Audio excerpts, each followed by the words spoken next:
ഭഗവാന് എന്തുകൊണ്ടാണ് നെല്ലിക്ക ഇത്രയും പ്രധാനമായതെന്ന് ഞാൻ പറയാം.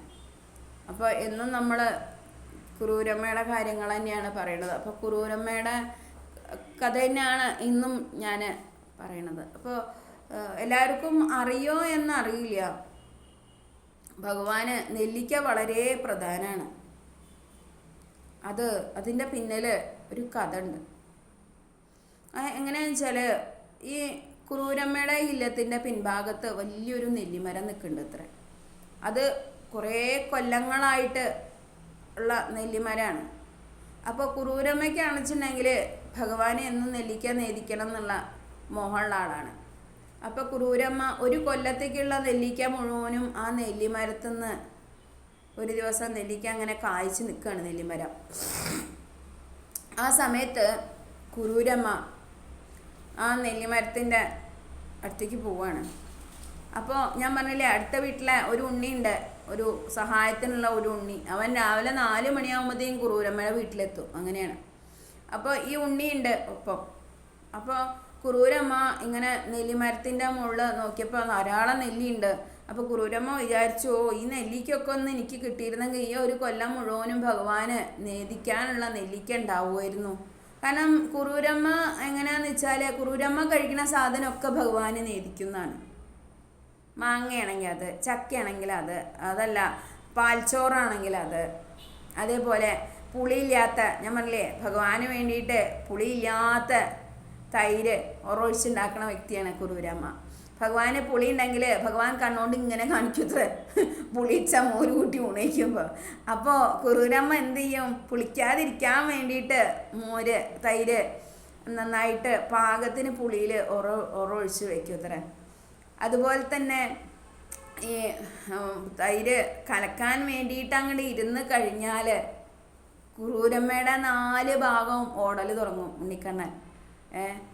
അങ്ങനെ ഓടിയിട്ട് അവസാനം ആ ഒരു കലത്തിൽ ഇങ്ങനെ പത വരുമല്ലോ, നമ്മൾ ഇത് കലക്കുമ്പോൾ, തൈര് കലക്കുമ്പോൾ ഇങ്ങനെ പത വന്നിട്ടാണ് പിന്നെ നമ്മൾക്ക് അത് വെണ്ണയായിട്ട് ഉറഞ്ഞുണ്ടാവുക. ഈ പത വരുമ്പോൾ തന്നെ ഉണ്ണിക്കണ്ണൻ അടുത്തിരുന്നിട്ട് ആ പത കൈകൊണ്ട് തോണ്ടി നക്കാൻ തുടങ്ങുത്രേ. അപ്പോൾ കുറൂരമ്മ പറയത്രേ, ഉണ്ണി ഈ പതയായിട്ടേ ഉള്ളൂ, വെണ്ണ ആയിട്ടില്ല, വെണ്ണ ആയാൽ നിനക്ക് തരാം എന്ന് പറഞ്ഞിട്ട് കൈ മാറ്റി വയ്ക്കുത്രേ ഉണ്ണിക്കണ്ണനുണ്ടോ സഹിക്കുന്നു. ഉണ്ണിക്കണ്ണൻ വേഗം വീണ്ടും കുറൂരമ്മയുടെ അടുത്ത് വന്നിരിക്കും. അടുത്ത് വന്നിരുന്നിട്ട് പതയായിട്ട് കൈ ഇങ്ങനെ ഇട്ട് നക്കാൻ നോക്കുത്രേ. അപ്പോൾ അവസാനം കുറൂരമ്മ അന്നൊക്കെ ഈ പ്ലാവില കയ്യിലാണല്ലോ, പ്ലാവില കുത്തിയിട്ട് വേഗം പ്ലാവിലയിൽ കുറച്ച് ആ പാത്രം എടുത്തിട്ട് ഉണ്ണിക്കണ്ണൻ്റെ വായിൽ വെച്ച് കൊടുക്കുത്രേ. അത് കഴിഞ്ഞ് കുറച്ച് നേരം കഴിഞ്ഞാൽ വീണ്ടും ഉണ്ണിക്കണ്ണൻ ഓടി വരികയായി. കാരണം ഈ ഭയങ്കര വാസനയാണ്, നമ്മൾ തൈര് കലക്കുമ്പോൾ ഒരു പ്രത്യേക വാസനയാണ്. എന്നിട്ട് അങ്ങനെ വെണ്ണ ഇങ്ങനെ കൂടി വരാൻ സമ്മതിക്കില്ല. വെണ്ണ കൂടി വരാൻ സമ്മതിക്കുന്നതിന് മുന്നേ വീണ്ടും ഇയാൾ കൈയിട്ടിളക്കും. അപ്പം ആ കൂടി നിന്ന പതയൊക്കെ വീണ്ടും അങ്ങോട്ടും ഇങ്ങോട്ടും പോകും. അങ്ങനെ സഹി കെട്ടിട്ട് കുറൂരമ്മ അവസാനം ഉണ്ണീനെ പിടിച്ചിട്ട് ഒരു തൂണുമ്മിൽ കെട്ടിയിട്ട് ചെറിയ കോണ കൊടുത്തുണ്ണിയല്ലേ, തൂണുമ്മിൽ കെട്ടിട്ടപ്പോൾ ഉണ്ണിക്ക് ദേഷ്യം വന്നു, ഉണ്ണിക്കണ്ണന് ദേഷ്യം വന്നു. ഉണ്ണിക്കണ്ണൻ നോക്കുകയാണ്, അമ്മ എന്നെ തൂണിൽ കെട്ടിയിട്ടിരിക്കണം എന്ന് പറഞ്ഞിട്ട് ഉണ്ണി ദേഷ്യത്തിൽ നോക്കുകയാണ്. അപ്പം അമ്മ എന്താ ചെയ്യണത്, അങ്ങനെ അപ്പം ഉണ്ണി അമ്മ തരാം, നേരെ ആവട്ടെ, വെണ്ണ നേരെ ആവട്ടെ, എന്നിട്ട് ഉണ്ണിക്ക് തരാം വെണ്ണ എന്ന് പറയാണ് കൃഷ്ണനോട്. കൃഷ്ണനൊന്നും കൃഷ്ണന് വേഗം തെറ്റൽ പ്രധാനമാണല്ലോ, നമുക്കറിയാം കൃഷ്ണൻ പെട്ടെന്ന് തെറ്റുന്ന ആളാണ്. കൃഷ്ണൻ എന്ത് പണി ചെയ്തു, കൃഷ്ണൻ തെറ്റി നോക്കൊക്കെ ആക്കി ഇരിക്കൽ തുടങ്ങിയിട്ടോ. അപ്പം തൂണുപോയി കെട്ടിയിട്ടല്ലേ, ഇനി അനകാനും നിർത്തിയില്ലല്ലോ. അങ്ങനെ ഇരുന്ന് നോക്കുകയാണ് ഈ വെണ്ണക്കുടത്തേക്ക് വെണ്ണ ആവണുണ്ടോ, തൈര് കലക്കണേന് ആവണുണ്ടോ എന്നുള്ളത് നോക്കുകയാണ് കേട്ടോ. അങ്ങനെ നോക്കിക്കൊണ്ടിരിക്കുകയാണ് ഉണ്ണി. അപ്പോൾ ഈ കുറൂരമ്മയുടെ വിചാരം ഈ അടുത്ത വീട്ടിലെ ഉണ്ണിയാണ് ഈ വന്ന് നിൽക്കണമെന്നാണ് കുറൂരമ്മ ധരിച്ചിരിക്കുന്നത്. കാരണം നമുക്കറിയാം കണ്ണനൊരു മായാലോകമാണ്, അല്ലെങ്കിൽ കണ്ണനൊരു മായക്കണ്ണനാണ്. ഭഗവാൻ ശരിക്കുള്ള രൂപത്തിൽ വന്നാലും അടുത്ത വീട്ടിലത്തെ ഉണ്ണിയുടെ രൂപത്തിൽ വന്നാലും നമുക്കത് മനസ്സിലാവില്ല. അതേപോലെ തന്നെ കുറൂരമ്മ. അപ്പോൾ ഈ അടുത്ത വീട്ടിലെ ഉണ്ണിയാണ് ഈ വന്ന് നിൽക്കണമെന്നാണ് കുറൂരമ്മ വിചാരിച്ചിരിക്കുന്നത് കേട്ടോ. ഉണ്ണീനെ ഭയങ്കര ഇഷ്ടമാണ്, ഉണ്ണി ഭയങ്കര വികൃതിയാണ്, ഉണ്ണിയെ ഭയങ്കര ഇഷ്ടമാണ്. അപ്പോൾ പിന്നെ ഉണ്ണീനെ ഇടയ്ക്കൊക്കെ ചീത്ത പറയും. അപ്പോൾ ക്രൂരമ്മയ്ക്ക് എന്താ വെച്ചാൽ ആരും ഇല്ലല്ലോ, ഒപ്പം ഒറ്റയ്ക്കല്ലേ. അപ്പോൾ ക്രൂരമ്മ വിചാരിക്കണത് എന്താ, ഓ ഈ ഉണ്ണീനെ ഇടയ്ക്കെങ്കിലും ഒന്ന് വർത്താനം പറയാൻ ഒരാളുണ്ടല്ലോ, അതെന്നെ മഹാഭാഗ്യല്ലേ വെച്ചിട്ടാണ്. അപ്പോൾ ഉണ്ണി കള്ളകൃഷ്ണനാണെന്നൊക്കെ ക്രൂരമ്മയ്ക്ക് അറിയാം. അതുകൊണ്ട് ക്രൂരമ്മ എപ്പോഴും ഉണ്ണീനെ കുറച്ച് നേരം കണ്ടിട്ടില്ല എന്ന് വെച്ച് കഴിഞ്ഞാൽ അപ്പോൾ ക്രൂരമ്മ വിളിക്കും, എവിടെ ഉണ്ണി എവിടെയെന്ന് ചോദിക്കും. അങ്ങനെയാണ് ക്രൂരമ്മ. അങ്ങനെ ക്രൂരമ്മ ഈ ഇങ്ങനെ വെണ്ണ കലക്കിക്കൊണ്ടിരുന്നിട്ട് അവസാനം ഭഗവാനെ കെട്ടിയിട്ടതല്ലേ തൂണുമ്പിൽ, എന്നിട്ട് വെണ്ണ ആയപ്പോൾ ക്രൂരമ്മ വേഗം കുറച്ച് കൈകൊണ്ട് എടുത്തിട്ട് ഉണ്ണിക്കണ്ണൻ്റെ വായിൽ വെച്ച് കൊടുത്തു. വായിലെത്ത് തോണ്ടി തേച്ച് കൊടുത്തിട്ടാ. അപ്പോൾ ഉണ്ണിക്ക് സന്തോഷമായിട്ടാ. അപ്പം എന്താ ആള് പറയണ, അമ്മ എന്നെ ഒന്ന് കെട്ടഴിച്ച് വിടുവോ? അപ്പം അമ്മ പറയണ, വേണ്ട, ഈ വെണ്ണ മുഴുവൻ ഞാൻ വെണ്ണക്കുടത്തിലേക്ക് എടുത്തു വെക്കട്ടെ, ഇല്ലെങ്കിൽ നീ ഈ വെണ്ണക്കാലത്തിൽ ഈ തൈര് കലക്കിയ കാലത്തിൽ കയറി ഇരുന്നിട്ട് അതൊക്കെ കേടുവരുത്തും കാലമുണ്ട് എന്ന് പറയാൻ നോക്കി നോക്കൂ. എന്നിട്ട് കണ്ണൻ വേഗം പിന്നെയും പറയണം. അവസാനം കണ്ണനെ അഴിച്ചിട്ട് ഒരു കുഞ്ഞ കുടത്തിൽ ക്രൂരമ്മ വെണ്ണ കൊടുക്കുകയാണ്. വലിയ സന്തോഷമായി. അപ്പോഴും ഇയാൾ അവനാൻ്റെ കയ്യിലുള്ള വെണ്ണ എല്ലാം നോക്കണത് അമ്മയുടെ കയ്യിലുള്ള വലിയ വെണ്ണക്കുടത്തിലേക്കാണ് ആൾ നോക്കുന്നത് ഒരു നോക്കിയൊക്കെ. എന്നിട്ട് വേഗം അവിടെ ഇരുന്ന് ആ വെണ്ണയൊക്കെ കഴിച്ചു. അങ്ങനെയാണ് ക്രൂരമ്മയും കൃഷ്ണനും കൂടിയുള്ള ആ ഒരു ബന്ധം. അത് കഴിഞ്ഞിട്ട് ഈ ക്രൂരമ്മ ഈ വെണ്ണയൊക്കെ എടുത്തു വെച്ചു. അപ്പോൾ ഞാൻ നെല്ലിക്കയുടെ കാര്യം പറഞ്ഞതാണല്ലോ. അപ്പോൾ അത് കഴിഞ്ഞിട്ടാണ് ഈ നെല്ലിമരത്തിൻ്റെ ചോട്ടിലേക്ക് പോണത് ക്രൂരമ്മ, ഈ ഭഗവാന് വെണ്ണ കൊടുത്തതിൻ്റെ ശേഷം. എന്നിട്ട് നെല്ലിയുടെ ചോട്ട് പോയപ്പോൾ കുറച്ച് നെല്ലിക്ക വീണ് കിടക്കുന്നുണ്ട്, പക്ഷെ ബാക്കി നെല്ലിക്ക മുഴുവൻ മുകളിലാണ്. അപ്പോൾ ക്രൂരമ്മ പറയാണ്, ഭഗവാനെ ഈ നെല്ലിക്ക താഴത്തേക്ക് വീണിരുന്നു വെച്ചാൽ എനിക്ക് ഇതൊക്കെ എടുത്തോണ്ടായി സൂക്ഷിച്ച് വെക്കായിരുന്നു. എന്നും ഭഗവാനെ എനിക്ക് നെല്ലിക്ക നേദിക്കണം, അതുകൊണ്ട് അങ്ങനെ ചെയ്യായിരുന്നു എന്നിങ്ങനെ അവിടെ നിന്ന് പറഞ്ഞപ്പോൾ പെട്ടെന്ന് എവിടുന്നോ ഒരു കാറ്റ് വന്നടിച്ചു എന്നാണ് പറയണത്. അതോടുകൂടി ഒരുപാട് നെല്ലിക്ക താഴത്തേക്ക് വീണു അത്രേ, ഈ വലിയ നെല്ലിമരത്തുമെന്ന്. അപ്പോൾ വേഗം എന്ത് ചെയ്തു, അപ്പോൾ ഈ ഉണ്ണി അടുക്കളയിൽ തന്നെയാണ് കേട്ടോ. ക്രൂരമ്മ മാത്രമേ പുറത്തേക്ക് പോയിട്ടുള്ളൂ ആ സമയത്ത്. പിന്നെയാണ് ഉണ്ണി നെല്ലിമരത്തിൻ്റെ ചോട്ടിക്ക് വരുന്നത്.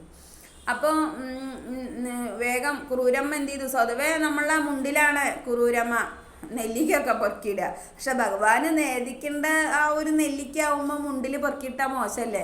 അത് വിചാരിച്ചിട്ട് എന്ത് ചെയ്തു, വേഗം 2 കയ്യിൽ നിറയെ നെല്ലിക്ക എടുത്തിട്ട് നെഞ്ഞത്ത് ചേർത്തിട്ട് ഇങ്ങനെ പിടിച്ച് കൊണ്ടുപോവുകയാണ്. നെല്ലിക്ക വീണു പോലെ നെല്ലിക്ക.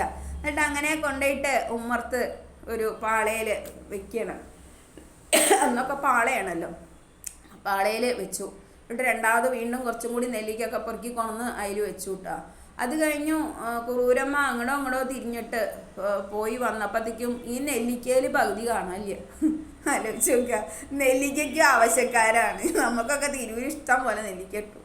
അപ്പോൾ നെല്ലിക്കയ്ക്ക് ആവശ്യമായി. അപ്പോൾ ക്രൂരമ്മ ചോദിക്കുകയാണ്, എല്ലാം ഇതിൽ ഞാൻ ധാരാളം നെല്ലിക്ക വെച്ചിരുന്നില്ല, ഇപ്പോൾ പകുതി നെല്ലിക്കയെ കാണുകയുള്ളൂ. അപ്പോൾ ക്രൂരമ്മയ്ക്ക് എന്താ സംശയിച്ചാൽ ക്രൂരമ്മ ഒന്ന് അങ്ങോട്ട് തിരിഞ്ഞിട്ടേ ഉള്ളൂ. ആ സമയം കൊണ്ട് ഈ നെല്ലിക്ക എങ്ങനെയാണ് കാണാണ്ടാവുക? അടുത്ത വീട്ടിലെ ഉണ്ണിയാണെങ്കിലും അവന് ഇത്തിരി സമയം വേണ്ടേ ഈ നെല്ലിക്ക എടുക്കാൻ. പെട്ടെന്ന് ഈ ഉള്ള നെല്ലിക്ക അപ്രത്യക്ഷമാവണമെങ്കിൽ അതിനെന്തോ ഒരു കളി ഉണ്ടല്ലോ എന്നിങ്ങനെ വിചാരിക്കുകയാണ്. അപ്പം എന്താ പറയണെന്നിട്ട് ഉണ്ണീന്ന് പറഞ്ഞ് ചീത്ത പറയാൻ പുറപ്പെടുമ്പോൾ ഉണ്ണീനെ കാണാനില്ല. അപ്പം എന്താ ഇപ്പുറത്ത് കുറച്ച് ദൂരത്തുനിന്ന് പറയണേ, ക്രൂരമ്മേ ഞാനാണ് കേട്ടോ നെല്ലിക്ക എടുത്തത്, ഉണ്ണിയാണ്, ഉണ്ണി പോവുകയാണ്, ഉണ്ണി പിന്നെ വരാട്ടോ, നെല്ലിക്ക എടുത്തതിന് ഇനി എന്നെ ചീത്ത പറഞ്ഞ് അടിക്കണ്ട കേട്ടോ.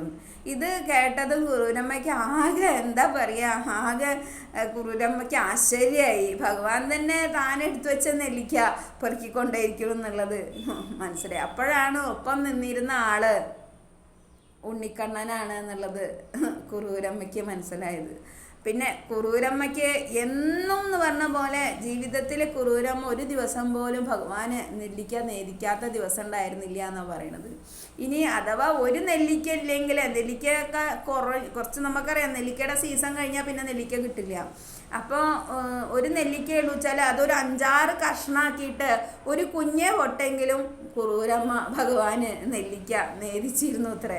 അത്രയും നിർബന്ധമാണ് ഭഗവാന്, അല്ലെങ്കിൽ അത്രയും ഇഷ്ടമാണ് ഭഗവാന് നെല്ലിക്ക എന്നാണ് പറയണത്. അപ്പോൾ നമുക്ക് മനസ്സിലായില്ലേ നെല്ലിക്കയുടെ മഹത്വം എന്താണ്, പിന്നെ അതിൻ്റെ ഔഷധ ഗുണം എന്താണ് എന്നുള്ളതൊക്കെ ഇപ്പോൾ നമുക്കതിൽ വ്യക്തമാണ്. ഇത്രയും നല്ല ഒരു സാധനം ഭഗവാന് നേദിക്കണമെങ്കിൽ അതിന് നല്ല ഔഷധ ഗുണം ഉണ്ടായിരിക്കും. അപ്പോൾ വീട്ടിൽ നെല്ലിക്ക കൊണ്ടുവരുമ്പോൾ കഴുകി വൃത്തിയാക്കിയിട്ട്, നമുക്ക് നേദിക്കാനൊന്നും കഴിയില്ലെങ്കിലും ഒരു ചെറിയ പാത്രത്തിൽ ഒരു ബൗളിലോ ഇലയിലോ ഭഗവാൻ ഒന്നോ രണ്ടോ നെല്ലിക്ക ഭഗവാന്റെ വിഗ്രഹത്തിൻ്റെ മുന്നിൽ കൊണ്ടുപോയി വെക്കുക. എന്നിട്ട് നമ്മൾ സങ്കല്പിക്കുക ഭഗവാൻ നെല്ലിക്ക കഴിക്കുന്നുണ്ട് എന്നുള്ളത്. അതാണ് നെല്ലിക്കയുടെ മഹാത്മ്യം. ഭഗവാന് നെല്ലിക്ക വളരെ പ്രധാനമാണ്. അത് ഇതുകൊണ്ടാണ് കുറൂരമ്മ ആ ഭക്തി പുരസരം ഭഗവാന് നെല്ലിക്ക നേദിച്ചിട്ട് ഭഗവാന്റെ ജീവിതത്തിൽ അതൊരു ശീലമായി. എനിക്കറിയില്ലായിരുന്നു. ഞാൻ ഇപ്പോൾ അടുത്ത കാലത്താണ് ഞാനത് മനസ്സിലാക്കിയത്, ഭഗവാന് നെല്ലിക്ക ഇത്രയും പ്രിയാണെന്നുള്ളത്. ഇനി എന്തൊക്കെ ഭഗവാന് പ്രിയുണ്ട് എന്നുള്ളത് നമ്മൾ ഭഗവാന്റെ കാര്യങ്ങൾ ഇങ്ങനെ ചിന്തിക്കുമ്പോഴാണ് മനസ്സിലാവുക. പിന്നെ ഇവിടെ ഞാൻ ഇടയ്ക്ക് ഇങ്ങോട്ട് നോക്കണം, എന്താ അറിയോ, ഇവിടെ ആളുണ്ട്, ഭഗവാനുണ്ട്. ഭഗവാൻ ഞാൻ പറഞ്ഞില്ലേ, അന്ന് ഞാൻ ഗുരുവായൂർ പോയപ്പോൾ ഒരു കുഞ്ഞെ ഭഗവാനെ വാങ്ങി. ഇതാ മൂപ്പര് ഇടയ്ക്കിടയ്ക്കുണ്ട്. അപ്പം ഞാൻ കഥ പറയുമ്പോൾ മൂപ്പരത് കേട്ടോണ്ടിരിക്കുകയുണ്ടോ. എൻ്റെ വെടിക്കണ്ണൻ സുന്ദരനല്ലേ. അപ്പോൾ ഭഗവാൻ ഞാൻ മുന്നിൽ വയ്ക്കും. കാരണം എനിക്കിപ്പോൾ കഥ പറയുമ്പോൾ ഭഗവാന്റെ മുഖം കാണാമല്ലോ, അതുകൊണ്ടാണ് ഞാൻ മുന്നിൽ വയ്ക്കുന്ന. ആളൊക്കെ സന്തോഷമാണ്, ആൾ ചിരിക്കുന്നുണ്ടല്ലേ. അപ്പോൾ ഇതാണ് നെല്ലിക്കയുടെ ആ ഒരു മഹത്വം. അപ്പോൾ എല്ലാവരും ശുദ്ധത്തിലും വൃത്തിയിലും ചെയ്യണ കാര്യം നല്ല വൃത്തിയിൽ ചെയ്യണം, ഇല്ലെങ്കിൽ ഭഗവാൻ തിരിച്ചടിക്കും. ഇപ്പം നമുക്കറിയാം, മത്സ്യം കഴിച്ചിട്ട് ഗുരുവായൂർ അമ്പലത്തിൽ പോയി കഴിഞ്ഞാൽ എന്തായാലും നിങ്ങൾ ചോര ഛർദ്ദിച്ച് മരിക്കും. അത്രയും ചീത്ത കാര്യമാണ് ആ ചെയ്യണത്. ഒരിക്കലും അങ്ങനെ ചെയ്യാൻ പാടില്ല. ഭക്തരൊന്നും അങ്ങനെ ചെയ്യില്ല. പക്ഷേ അഹങ്കാരം കൂടിയവർ മാത്രമേ അങ്ങനെ ചെയ്യുള്ളൂ. അപ്പോൾ ഭഗവാനെ എന്ത് നേദിക്കുകയാണെങ്കിലും പവിത്രമായിട്ട് നേദിക്കുക. മനസ്സുകൊണ്ട് ഭഗവാൻ കഴിക്കുന്നുണ്ടെന്ന് ചിന്തിക്കുക. എന്തായാലും നിങ്ങൾക്ക് ഇന്നല്ലെങ്കിൽ നാളെ ഭഗവാൻ നിങ്ങളടുത്ത് വരും, ഉറപ്പാണ്. ഭഗവാന് നമ്മളെ ഒരു കടുകുമണിയോളം സ്നേഹം കൊടുത്താൽ മതി. ഭഗവാൻ അത്രയും അതിൻ്റെ 4 ഇരട്ടിയുടെ സ്നേഹം ഭഗവാൻ നിങ്ങൾക്ക് തരും. സദാസമയവും ഭഗവാനിലൂടെ ഒരു പൈസ കൊടുക്കുകയാണെങ്കിലും ദാനം കൊടുക്കുകയാണെങ്കിലും വാങ്ങുകയാണെങ്കിലും ഒക്കെ ഭഗവാന്റെ നാമധേയത്തിൽ ചെയ്യൂ. അതന്നെ മതി നിങ്ങൾക്ക് ഭഗവാൻ നിങ്ങളെ എപ്പോഴും നിങ്ങളെ കൂടെ ഉണ്ടാവാൻ. അപ്പോൾ സർവം കൃഷ്ണമയം. ഭഗവാൻ എല്ലാവരെയും അനുഗ്രഹിക്കട്ടെ. കൃഷ്ണ.